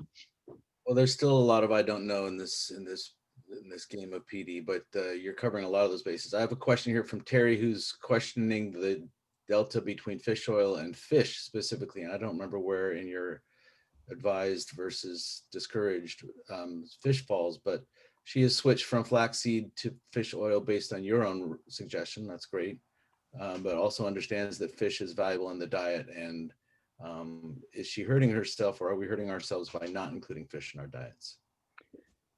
If we're also taking fish oil. If you're taking fish oil, you're probably covering your bases, would probably be my guess. Good, simple, quick answer. Catherine had asked about canned fruits and vegetables. Is it the lumen can or the BPA lining that's causing the problems? I posed that question in Memphis. I was speaking at University of Memphis, and I said, I can't figure out if it's the aluminum in the can or the BPA in the lining. And the host of the conference said, I bet you it's neither. It's the most heavily sprayed fruits and vegetables with pesticides are the ones that wind up in cans. Mm-hmm. And so there are so many questions here. I don't know. I've tried, and I'll tell you, I'm a food snob. When I saw those data, my first thought was, oh, I'm so glad I never eat fruits and vegetables out of cans. And then, I'm go out and get takeout Thai food the next day, and I realize I'm picking up my Thai food and I see all the coconut milk cans lined up. All the coconut milk I'm consuming is coming from a can. And a couple of days later, I was cooking something that required stewed tomatoes or something like that. And I got a can of stewed tomatoes out, and I went out for a drink with some friends, and I ordered a pineapple juice drink, and I saw the canned pineapple juice. And even if I'm not doing it at home, I'm realizing how often canned stuff was making it. My vice is eating out. I do not eat. I like to eat out. And so I started to realize all the places cans can start to slip in. Beans are where a lot of people get it. So we don't know, but I'm trying to do more at home. I bought myself what do you call those big scary pressure cookers that everyone uses now? Instapot. Instapot. That's why I bought the Instapot, was I could make my own beans. I've never made it. I've had it for 2 years. I've not yet made beans with it, but that was the plan. But yeah, getting away from cans in general, and I don't know why, but I'm trying. Yeah, beans are definitely a source in our family of the canned food problem. So making our own beans could be interesting and fun and helpful. Chris asks, this may be a bit of an edge case, but I don't want to assume that, so I'll ask it. Chris says, I have atypical PD and don't take any meds. Do your comments on diet still apply? We don't know. Good question. We have surprisingly few, a disappointing number of people with atypical Parkinson's in this study. You are invited to participate. And I tried to ask my statisticians to answer this question for people with MSA, PSP, other non-Parkinsonian forms. And it was really disappointing. I think there are maybe 4 people with MSA in the study, 1 with PSP. So one of my goals for 2021 is to ask more people who don't have idiopathic Parkinson's to please enter this study so that I can more accurately answer that question if you invite me back here again next year. We will. I have some questions about acids. What about grapefruit juice? Another person asked about meprazole for stomach acid. Is that good or not? And what about vinegar in lieu of lemon juice or ascorbic acid? Yep. So there's this neat chart in the, it's actually in the book behind me, but the short answer is no. Grapefruit juice, vinegar are not, orange juice are not acidic enough to do the trick. It has to be lemon, lime, or ascorbic acid in terms of the pH. What I will tell you is I kind of, after I read those studies, got on a little pH kick and was going around to everything in my life looking for other low pH, foods that had that same low pH. And a lot of patients take a magnesium supplement called Calm. It's CALM. It's a powdered magnesium supplement. A lot of people take it at bedtime. It helps with morning bowel movements. And I was shocked at how acidic that was. That is as acidic or more than lemon juice. And so I think that if you have some of that Calm powder at home, that should probably work as well. And yes, people who are taking medicines to block acid like omeprazole, definitely bad news. You need your stomach acid. Stomach acid not only breaks all of your food into smaller parts so that you can digest them, the stomach acid activates all your pancreatic enzymes. It allows your nutrients to be absorbed. That's a much bigger can of worms. And omeprazole and the antacid drugs are really only intended to be short-term prescriptions until you can figure out lifestyle stuff to stop the reflux. People and those drugs are associated with increased risk of dementia. So if you have been on one of those drugs for any period of time, talk to your physician about a plan to try and come off. And that has to go slow, and there's a rebound. I mean, that's not, don't just stop. You will have reflexive reflux. So don't do that without some supervision and a plan.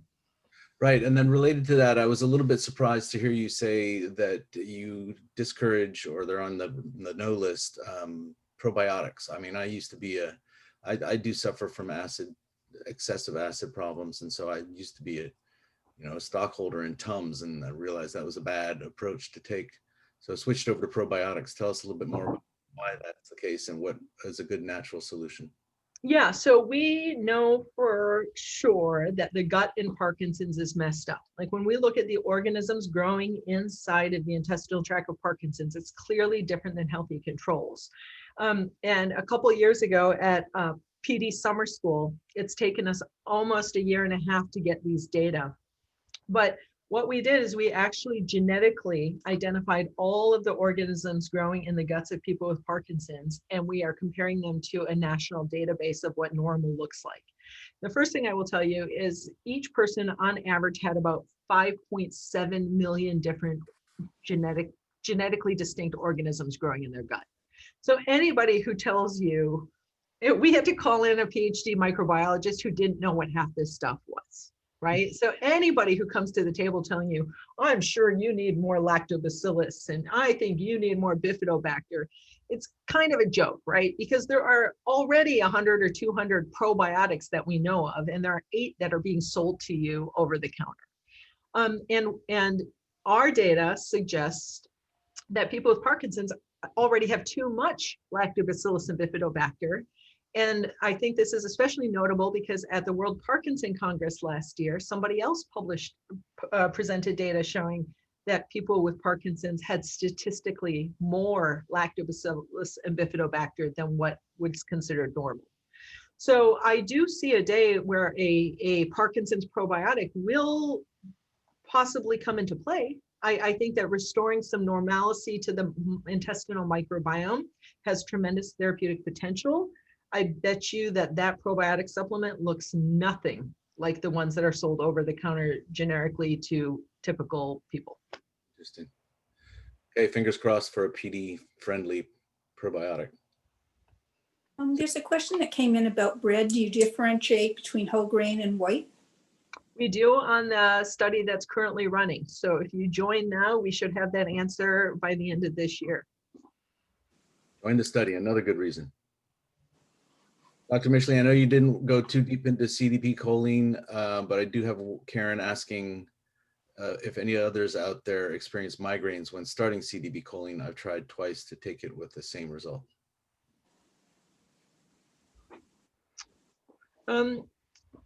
If other people want to answer who might be listening, you know, the floor is open. You can type a comment in the thing. It's certainly not something I hear very often. And I will say that the benefits, you really need to get up to the 3 or 4 pills a day to fully appreciate the benefits. I just this week had somebody who's been taking 3 pills a day for years and never noticed anything, and got up to 4 pills a day in, you know, after a couple of weeks, called me, oh, terribly dyskinetic, very over medicated, and they just could not believe what a difference. I mean, 3 pills a day did not seem to potentiate their dopamine meds. As soon as they went up to 4 pills a day, they were terribly over medicated, which means it's working. And then they could reduce their levodopa by 30%, and they went on, that worked. Okay.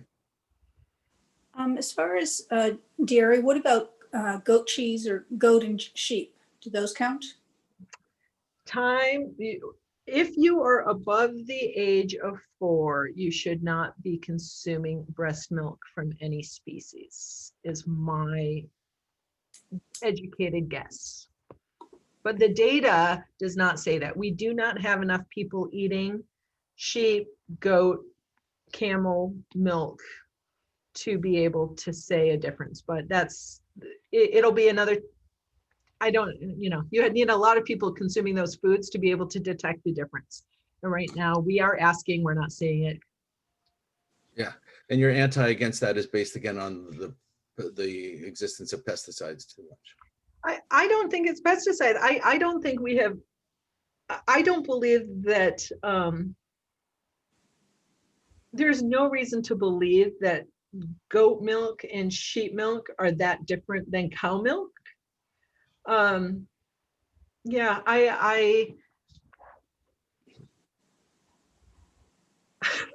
you know, I'm just guessing. I'm guessing. You can, I always joke with my patients, and I pretend like I'm smoking. I say, yeah, but mine are roll your own. What are those cigarettes, like the hippie ones with no pesticides, like the, you know, but the data says your cigarettes cause cancer. I smoke menthols. Like, you know, like maybe it might be that menthols are a get out of jail free card, but, you know, I'm kind of going to put it all under the tobacco smoke category. Like, you might be able to argue that A1 cows or goat milk or organic non-pasteurized milk is somehow a loophole to the data. But with 5 studies saying the more dairy you eat, the more likely you are to get Parkinson's, and every type of dairy we're asking about being associated with faster progression, until compelling data comes up otherwise, I'm just going to say, just be done with dairy. Good. And we're not proposing and condoning cigarette smoking here on this program. even though it protects against Parkinson's. Question here from Heidi. What about avocado oil? Was that, I can't remember if that was featured in your. It is, I think it's on the survey. I don't believe it's coming up significant. If you Google news and avocado oil in the last 6 weeks, a study came out. I don't remember who, maybe Environmental Working Group or somebody like that, but the numbers were pretty astonishing. I think they sampled 20 some different types of avocado oil, and over 80% of them were adulterated. They didn't even have avocado in them, or it was cut with canola oil, or it was pretty bad. But it just made news in the last couple months. I don't have my numbers straight, but I am now, every time I go to the grocery store and I see avocado oil, I hesitate to even believe that it is avocado oil based on this study that just came out. Wow, that's eye-opening. What about Beano? Does it have any correlation with PD? The enzyme, the enzyme that people take to not get gassy with beans, Beano? Yes, I think that's what they're referring to. I've never heard of a connection like that. And we're not asking about it. If they know something. The other thing that I will tell you is on this CamCare study, we ask you all these questions: true, false, pick your, do you have friends, all these questions. And then at the end, we have a blank box that says, is there anything else you want us to know? That is so valuable for all of you who have learned things. Oh, you know what? I noticed that if I clench my body real quick for a second and kicks my meds in. I have a patient who swears if he eats a turkey sandwich, it'll kick his meds on. I mean, I can't, everyone has their story. Everyone's learned their little tricks. We want you to tell us those tricks. If you have learned something about something that works for you, something that hurts you or helps you, when you enter it into that box, it becomes data that we can use to go ask other people if they're seeing it too. When you ask it in this form, it's interesting, but one, I'll probably forget it. I don't remember who asked. When you enter it into that final box, is there anything else you want us to know? It becomes data that we put into play. So please be very generous with what you tell us about what you have learned, your hacks that you've discovered. Good. I am going to repost, thanks to Rick Stevens, who put in the full URL to your study. I'm going to repost it again in the comments. Right. Sue, why don't you find another question for the doctor, and we'll. A question comes in about the consumption of water. Is there any limits, or just drink as much as you can tolerate? Yeah, one of the earliest symptoms of Parkinson's disease actually is the inability to recognize thirst. It's a nurse's health study. There's a study in the nurse's health study that says 18.8 years prior to diagnosis, they already identified a subset of people who were reporting less thirst, less water intake, and then greater constipation. And so what I try to tell patients is I'm not convinced, it's easy to say constipation is a symptom of Parkinson's disease, but we don't know chicken or the egg, what came first. If patients are experiencing less thirst, that might have led to the constipation in the beginning, right? And so I tell people that by the time you feel thirst, it's a later stage dehydration anyway. And people, you really have to train your body to drink enough water, whether or not you're thirsty. 1 ounce per kilogram body weight, I think, is the general recommendation. But what is more useful, what a lot of people will do is they'll get, a big Nalgene bottle type thing that they like, a water bottle, and put 4 rubber bands around it. And each time they finish one, they get to take a rubber band off. And so over the course of the day, you have to get all rubber bands off. Things like that tend to help. In our house, I have been, when you walk into a fancy hotel, they have the water jars with the fruit soaking in it. I have one of those at our house. And often in the morning when I'm brewing my coffee, I'm slicing lemon and lime and whatever fruit is the kids aren't eating, and I'll throw it into a thing of water. It's amazing how much more water everybody in the house drinks when there's a pretty water jug filled with fruits and vegetables and orange slices. And so that's an easy way to get more water in that tastes good. We make cocktails, like I'll get mineral water at Trader Joe's by the case and, put a splash of cranberry juice in there or something and kind of make a mocktail. And that's another way to get a lot more water in. Fruits and veggies have a lot of water. Tea has water.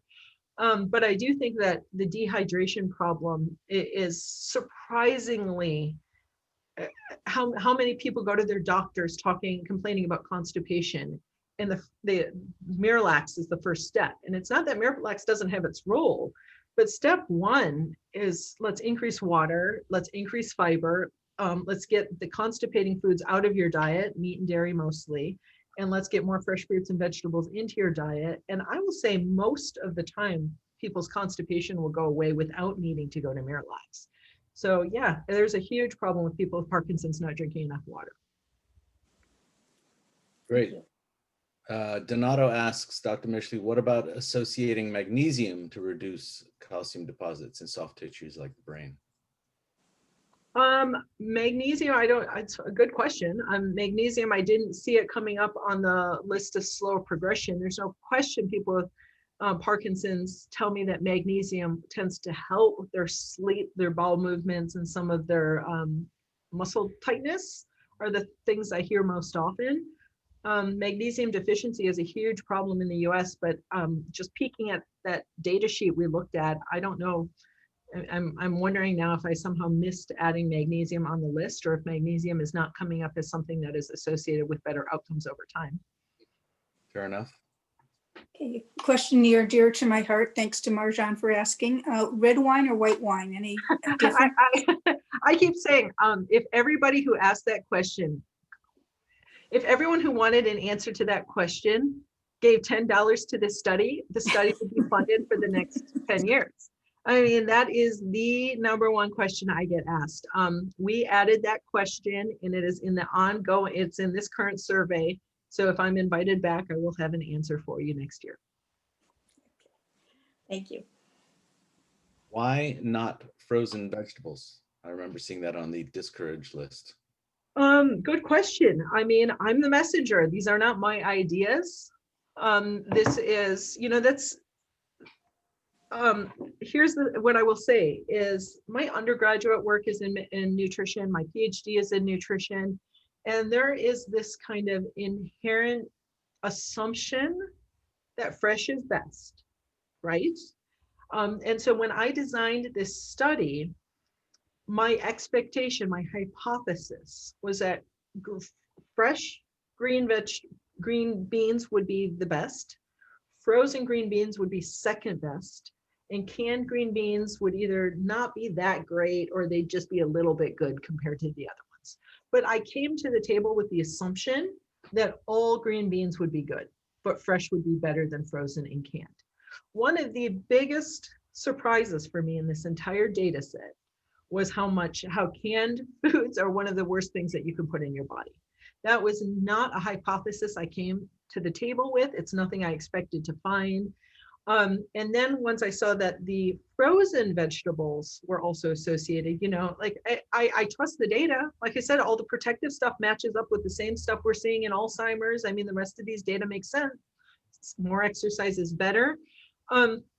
So my first thought was that, yes, we are adjusting for income, but I still thought that poor people and people living in food deserts are more likely to be eating frozen vegetables. They're less perishable, and so even though we were adjusting for income, I thought maybe we weren't doing a good enough job controlling for some of these things that speak to rural living and food deserts and poverty.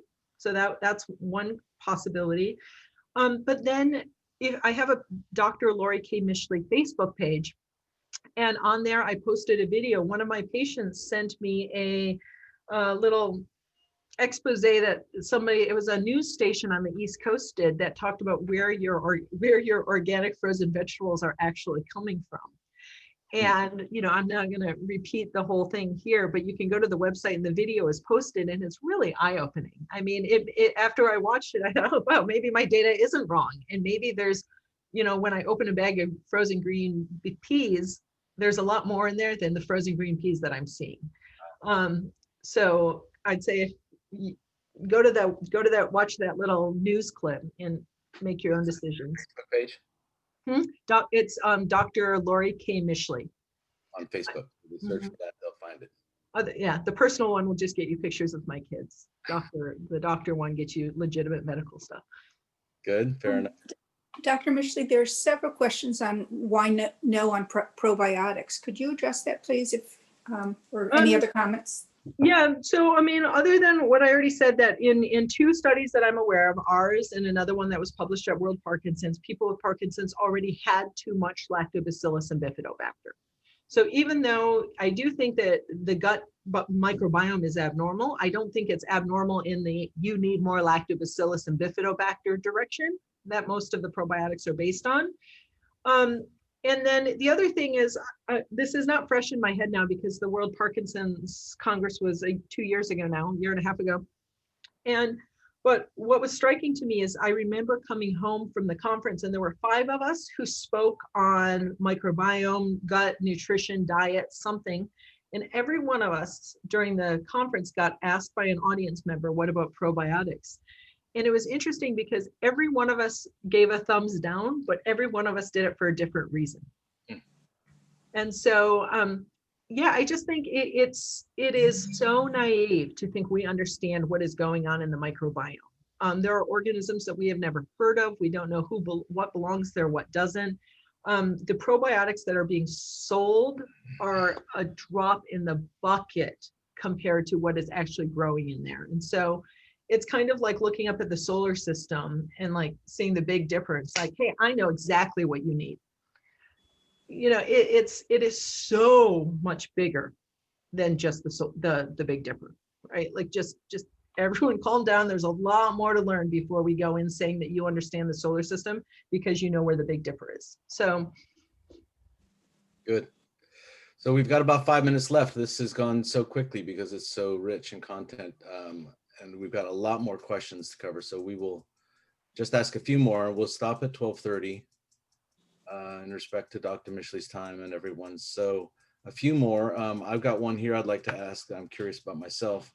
Kathy asks, have you studied CBD use regarding the progression of PD? So I did see inhalables and edibles in your avoid list. yep.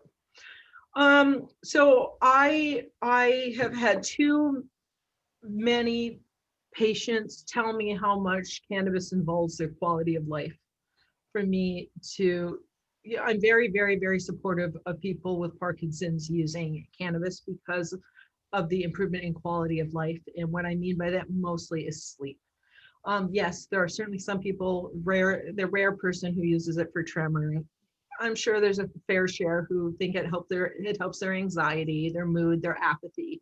There's certainly that component of it. But really, truly, I'd say there is no more effective sleep aid for people with Parkinson's than cannabis. It is hands down the most effective sleep aid I have ever found for my patients, especially when combined with melatonin. CBD itself, I have not found to be too impressive. CBD plus THC, I think is quite impressive. There's a woman in San Diego for my patients who aren't comfortable experimenting on their own. There's a woman I refer a lot of my patients to in San Diego. Her name's Michelle Sexton. She's really good at dosing and ratios and CBD, THC, tincture versus gel versus cream versus a smoked, and kind of can help people kind of figure out what works best for them. What she will usually do is start people with a 5 milligrams CBD, 5 milligrams THC tincture at bedtime and have them take 1/8 of a dropper full the first night, first couple nights, and go up to a quarter and then go up to a half and just slowly inch your way up so that you don't ever get hit with too much and have the side effects that some people don't like, and just increase until you get a good night's sleep. And I think that has actually been pretty effective. I mean, I probably most weeks will have a patient who says, oh yeah, I met with Michelle Sexton a couple years ago and I've been sleeping fine ever since. And so once people get it worked out, I think it's a real game changer, but where I see it most helpful for people is sleep. And yes, our data does suggest that people who are using cannabis are in a faster progressing cohort. And I, as a scientist, need to keep a very open mind. And maybe this is one of these medicines that helps in the short term, but helps where it hurts in the long run. Or it could be one of these things where the people who are progressing fastest are looking for reaching out for more of the, are more likely to be turning to cannabis for help. Same thing like the melatonin. It's the people who are using the cannabis are the people who are having trouble sleeping. It's not really the cannabis, but the bad sleep. So we don't know where that falls. I'm not comforted by the fact, I don't like it being on that faster progressing list, but I'm not yet at a point where I'm willing to say you shouldn't. I'm saying, even though the data looks like that, I think melatonin and cannabis are still more helpful than hurtful for most people with Parkinson's trying to get a good night's sleep. Right, but would you say that the faster progression element is due mostly to THC and that CBD would not? I mean, we don't know because the study I don't has. have a clue. Mm-mm. All right, fair enough. All right, Sue, if you got one more. Yeah, as far as social isolation, there are a few questions on this, especially during these times of COVID. Are people with more severe symptoms, non-mobile, dementia, et cetera, are they unable to maintain social relationships? Sure, I'm sure it makes it harder. That's a really hard question, because I don't know that that's necessarily true. I think people's concept of dementia is, it's easy to hear the word dementia and think things like Alzheimer's. And the cognitive decline that we see in Parkinson's disease isn't like that at all. I mean, there are people who are ridiculously socially active and engaged and smart and speak languages and recite poetry, but cannot draw a clock correctly or cannot fold a sheet and get the two corners to match up. So just because someone has a problem with spatial arrangement or executive function, their ability to communicate may not be impacted at all. So I actually don't think that cognitive decline is the biggest threat to social health in Parkinson's disease. I actually think probably being under-medicated is. I think people who are under-medicated are more, they don't move at the same pace as their friends. Cognitively, the connections come a little bit slower. And so you're in a group with 4 or 5 people, and even to participate in the conversation, you're keeping up. Cognitively, you know exactly what's happening, but by the time you find the words, you make the thoughts, you get it out your mouth, the conversation has moved on a little bit, and people find themselves just slowly withdrawing, right? They feel like they have less to say, they're not as heard, their opinion is not as valuable because the conversation's moving on without them, and it's not as easy for especially an under-medicated person to keep up at the clip that, especially if they're smart and their friends are smart, they talk quick, they think quick, that little delay in processing speed, it's not content, it's processing speed interferes with their ability to feel like they're part of the crew. And so I'd say if there's one thing about Parkinson's disease that is a real threat to social health, it's being inadequately medicated with your dopaminergic meds. Okay. Thank you. I have one last one here, Dr. Mischley, and then we'll wrap. Heidi asks, do you offer telehealth services for us living in Canada? So this would apply probably to Europeans as well. Yeah. I'm in clinic a couple days a week, and it's been really fun. My practice is very, very, very global, and it's been great because of Zoom has made it so now, this week I had somebody where my patient was in Austria, his wife was in Portugal, and they had one of their doctors in London on the call. And it really kind of is a taste of where medicine is headed. There's no reason we all need to be in the same room anymore. Heidi is a volunteer for Impact Parkinson's Society in British Columbia. Would like to inform her clients about your amazing work! ! Great. On that, Thank you. let's bid adieu and say thank you very much again for your time. I'm so impressed with how quickly this went, falling firmly in the category of time flies when you're having fun and learning about yourself. So thank you very much, Dr. Mischley, terrific content. To those that have asked questions and not had them answered, I'm very sorry. Please don't be frustrated. We've had a lot of questions come through.